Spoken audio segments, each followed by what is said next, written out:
ఇది కూడా తక్కువే. నా దగ్గర డబ్బులు లేవు, ఖాళీ ఖజానా.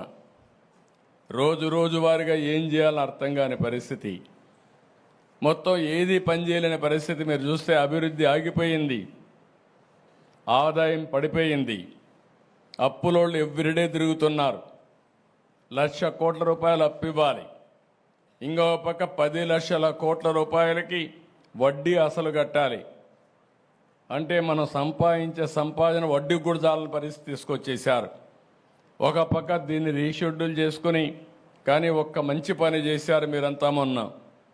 అందరూ కలిసి ఇలాంటి వ్యవస్థ మాకొద్దు, అందుకే ఎన్డీఏ ప్రభుత్వానికి 3 పార్టీలకి బ్రహ్మరథం పట్టారు, అన్ని సీట్లు గెలిపించారు. 93% స్ట్రైకింగ్ రేట్ అంటే